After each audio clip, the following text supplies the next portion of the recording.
ആയിഷ റളിയല്ലാഹു അൻഹയുടെ വീട്ടിലേക്ക് വന്നിട്ട് ബീവിയിൽ നിന്ന് ഇൽമ പഠിച്ചിട്ടുള്ള മഹാന്മാരിൽപ്പെട്ട ആളാണ് മഹാനായ അസ്മാ റളിയല്ലാഹു അൻഹു.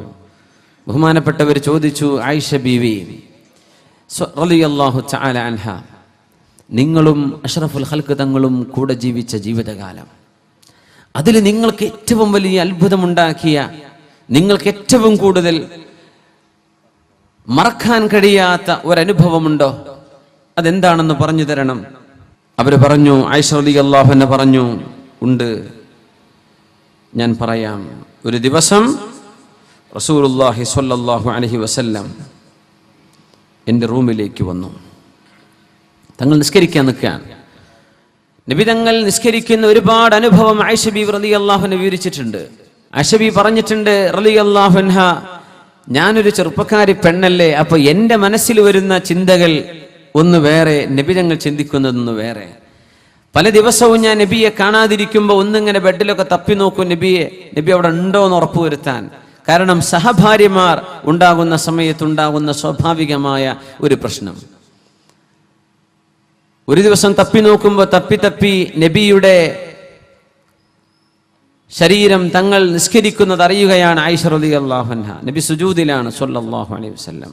പാതിരാ നേരത്ത് റസൂലുള്ളാഹി സ്വല്ലല്ലാഹു അലൈഹി വസല്ലം തങ്ങൾ നിസ്കാരം കഴിഞ്ഞപ്പോൾ ചോദിച്ചു, ആയിഷ ബീവി, അമാ ജാഅക്കി ശൈത്വാനുക്കി, നിങ്ങളുടെ ശൈത്താൻ നിങ്ങളുടെ അടുത്ത് വന്നോ എന്ന് പറഞ്ഞാൽ ഞാൻ എങ്ങോട്ടോ പോയി എന്നല്ലേ നിങ്ങൾ വിചാരിച്ചതെന്ന് ചോദിച്ചു. ആയിഷ ബീവി തിരിച്ച്, ഇതല്ല ഞാൻ പറയുന്ന ആയിഷ ബീവിയുടെ മറുപടി, നമ്മൾ എന്താണ് ജീവിതത്തിലെ വലിയ അനുഭവം എന്ന് അതല്ല ഈ സംഭവം, പക്ഷെ അതിനോട് അനുബന്ധമായിട്ട് പറയാന്ന് മാത്രം.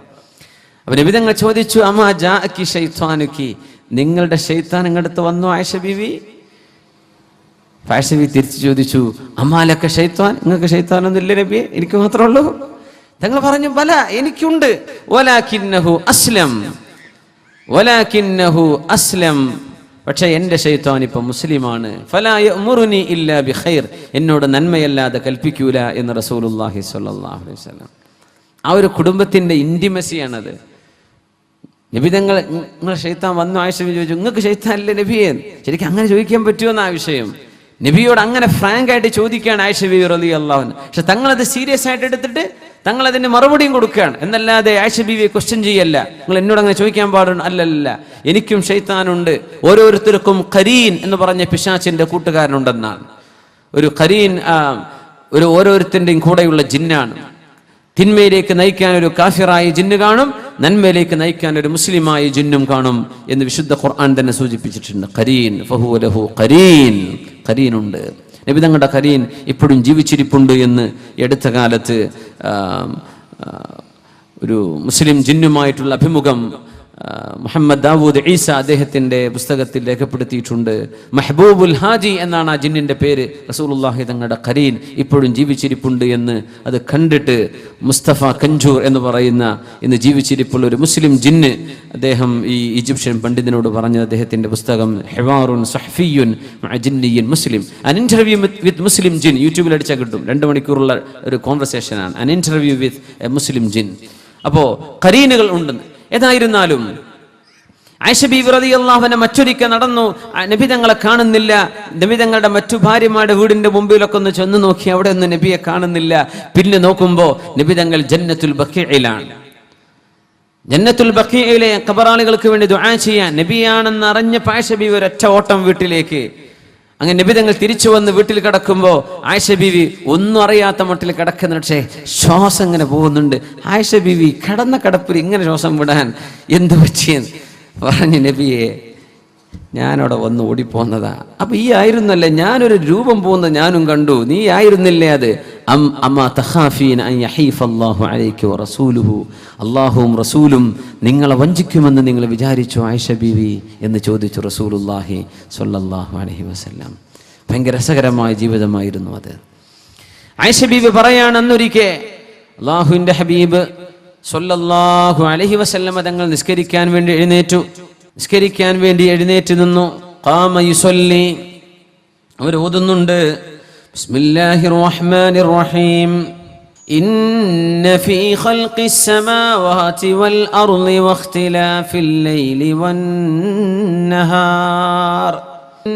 في خلق السماوات والأرض واختلاف الليل والنهار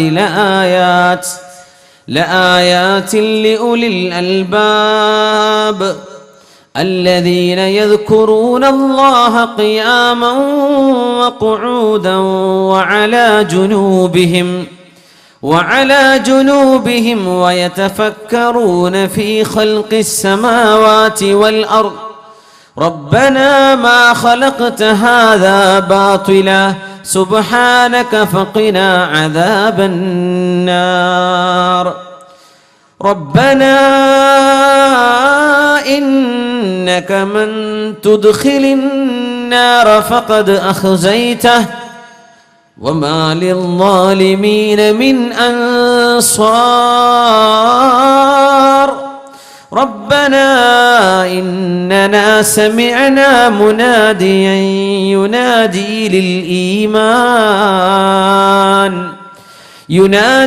للإيمان أن آمنوا بربكم فآمنا ربنا فاغفر لنا ذنوبنا وكفر عنا سيئاتنا وتوفنا مع الأبرار. ദീർഘമായ നേരം ഈ ആയത്തുകൾ ഓതി ഹബീബ് കരയുന്നുണ്ട് സല്ലല്ലാഹു അലൈഹി വസല്ലം. കരച്ചിലാണ്. ഒരുപാട് നേരം തേങ്ങി കരയുന്നത് ഞാൻ കേട്ടു. അതാ റളിയല്ലാഹു അൻഹുവിനോട് ജീവിതത്തിൽ മറക്കാൻ പറ്റാത്ത ഒരു അനുഭവം ആയിഷ റളിയല്ലാഹു അൻഹ വിവരിച്ചു കൊടുക്കുന്നു. നബിയോടൊപ്പം ജീവിച്ച ജീവിതകാലത്ത് ഒരിക്കലും മറക്കാൻ കഴിയാത്ത ഒരു അനുഭവം. അതാണ് ചോദ്യം. ഇതിന് മറുപടി പറയാൻ ഈ ആയത്തുകൾ ഇങ്ങനെ തങ്ങൾ ഓതുന്നുണ്ട്. സുജൂദിലേക്ക് പോയി എത്ര നേരമാണോ ഖിയാമിൽ നിന്നത് അത്ര തന്നെ ദൈർഘ്യമുള്ള റുകൂഅ്, വീണ്ടും ഇഅ്തിദാല്, സുജൂദിലേക്ക് പോകുന്നു. ആ സുജൂദിലും ഒരുപാട് നേരം നിന്ന് നബി കരയുന്നത്, ഹബീബിന്റെ കരച്ചിലിന്റെ തേങ്ങൽ ഞാൻ കേൾക്കുന്നുണ്ട്. രണ്ടാമത്തെ സുജൂദിലേക്കും പോകുമ്പോഴും അത്ര നേരം എഴുന്നേറ്റ് നിന്നിട്ടും നബി തങ്ങൾ ഈ ആയത്ത് ഇങ്ങനെ ഓതുന്നുണ്ട്. ഇന്ന ഫീ ഖൽഖിസ് സമാവാതി വൽ അർള്, തീർച്ചയായും ആകാശഭൂമികളെ അല്ലാഹു സൃഷ്ടിച്ചതിലും വഖ്തിലാഫിൽ ലൈലി വന്നഹാർ, രാവും പകലും മാറി മാറി വരുന്നതിലുമുണ്ട് ലആയാത്തിൻ, ഒരുപാട് ദൃഷ്ടാന്തങ്ങളുണ്ട്. ലിഉലിൽ അൽബാബ്, ബുദ്ധിയുള്ള ആളുകൾക്ക് ഒരുപാട് പാഠങ്ങളുണ്ട്. എങ്ങനെയാണ് ഈ രാത്രിയാവുന്നത്? എങ്ങനെയാണ് ഈ പകലുണ്ടാകുന്നത്? എങ്ങനെയാണ് അല്ലാഹു ആകാശലോകങ്ങളെ പടച്ചത്? എങ്ങനെയാണ് ഭൂമിയെക്കാളും 200-300 ഇരട്ടി വലിപ്പമുള്ള നക്ഷത്രങ്ങളെ ഒരു ചെറിയ മൺതരി പോലെ ചെറുതാക്കി കാണാൻ മാത്രം ദൂരങ്ങളിൽ അല്ലാഹു കൊണ്ടുപോയി ഫിറ്റ് ചെയ്തത്? എങ്ങനെയാണ് സൂര്യനേക്കാളും താപമുള്ള നക്ഷത്രഗോളങ്ങളെ നമ്മുടെ കണ്ണിൽ നിന്നും മറച്ചു പിടിച്ചത്? എങ്ങനെയാണ് സൂര്യന്റെ താപം നഷ്ടപ്പെടാതെ ഓരോ ദിവസവും മനോഹരമായൊരു സൂര്യോദയവും മനോഹരമായൊരു സൂര്യാസ്തമയവും സംവിധാനിച്ചത്? ഇതൊക്കെ ചിന്തിക്കുന്നവർക്ക് പാഠമുണ്ട്. ആരാണ് ബുദ്ധിമാനികൾ? അല്ലദീന യദ്കുറൂനല്ലാഹ ഖിയാമൻ വഖുഊദൻ വഅലാ ജുനൂബിഹിം, നിന്നുകൊണ്ടും ഇരുന്നുകൊണ്ടും കടന്നുകൊണ്ടും അല്ലാഹുവിനെ ഓർക്കുന്നവരാണ് ബുദ്ധിമാനികൾ. ആരാ ബുദ്ധിമാനികൾ? നിന്നുകൊണ്ടും ഇരുന്നുകൊണ്ടും കടന്നുകൊണ്ടും അല്ലാഹുവിനെ ദിക്ർ ചൊല്ലുന്നവരാണ്. വയതഫക്കറൂൻ, ദിക്ർ അങ്ങനെ ചൊല്ലി മനസ്സിൽ ബോധമില്ലാതെ ചൊല്ലുന്നതല്ല, അവർ ഓർത്തുകൊണ്ടിരിക്കുന്നു, ചിന്തിക്കുന്നവരാണ്. ഫീ ഖൽഖിസ് സമാവാതി വൽ അർള്, ആകാശഭൂമികൾ, ഈ പ്രപഞ്ചം മുഴുവൻ പടച്ചതിന്റെ മഹാത്ഭുതം ചിന്തിച്ച് കിടന്നും ഇരുന്നും അല്ലാഹുവിനെ സ്മരിക്കുന്നവർ. അവർ പറയുന്നുണ്ട്, റബ്ബനാ, ഞങ്ങളുടെ രക്ഷിതാവേ, മാ ഖലഖ്ത ഹാദാ ബാതിലാ, ഈ പ്രപഞ്ച ലോകത്തെ നീ വെറുതെ ഇങ്ങനെ പടച്ചുവിട്ടതല്ലല്ലോ, ഇതിന് ലക്ഷ്യമുണ്ടല്ലോ. ഫഖിനാ അദാബന്നാർ, ഞങ്ങളെ നരകശിക്ഷയിൽ നിന്നും കാക്കേണമേ എന്ന് പ്രാർത്ഥിക്കുകയും ചെയ്യുന്നവരാണ് ബുദ്ധിമാനികൾ. റബ്ബനാ, അവരിങ്ങനെ ദുആ ചെയ്യും, ഇന്നക മൻ തുദ്ഖിലിൻ നാറ ഫഖദ് അഖ്സൈത വമാ ലിൽളാലിമീന മിൻ അൻസാർ. അല്ലാഹുവേ, കത്തിയാളുന്ന ഒരുപാട് തീഗോളങ്ങളാണ് നക്ഷത്രങ്ങൾ, തീഗോളങ്ങളാണ് ഒരുപാട് പ്രപഞ്ചത്തിലെ സെലസ്റ്റിയൽ ബോഡീസ്. അല്ലാഹുവേ, ഇതിനേക്കാളൊക്കെ ചൂടുള്ള നരകം പടച്ചവനെ, ആ നരകത്തിലേക്ക് ആരെങ്കിലും പ്രവേശിക്കുകയാണെങ്കിൽ അതാണല്ലോ ഏറ്റവും വലിയ പരാജയം. നരകവാസികൾക്ക് ആരുമേ സഹായികളും ഇല്ലല്ലോ പടച്ചവനെ. അതുകൊണ്ട് ഞങ്ങളെ നരകത്തിൽ നിന്നും കാക്കേണമേ എന്ന് പ്രാർത്ഥിക്കുന്നവർ, പ്രപഞ്ചത്തെക്കുറിച്ച് ചിന്തിക്കുന്നവർ, ഖുർആനിന്റെ തഅബ്ബുദ്, ഖുർആനിന്റെ തഅബ്ബുദ്, തദബ്ബുർ, ഖുർആൻ ചിന്തിച്ചുകൊണ്ടുള്ള ഇബാദത്തുണ്ട്, ഓതിയും ഇബാദത്തുണ്ട്. ഇങ്ങനെ ചിന്തിക്കുന്നവരാണ് ബുദ്ധിമാനികൾ. ഒരു രാത്രി മുഴുവനും, രാത്രിയുടെ പകുതിയിലേറെ നിസ്കരിക്കാറുണ്ട് റസൂലുള്ളാഹി സ്വല്ലല്ലാഹു അലൈഹി വസല്ലം. യാ അയ്യുഹൽ മുസമ്മിൽ ഖുമിൽ ലൈല ഇല്ലാ ഖലീലാ നിസ്ഫഹു ഔ ഇൻഖുസ് മിൻഹു ഖലീലാ ഔ സിദ് അലൈഹി വറത്തിലിൽ ഖുർആന തർതീലാ.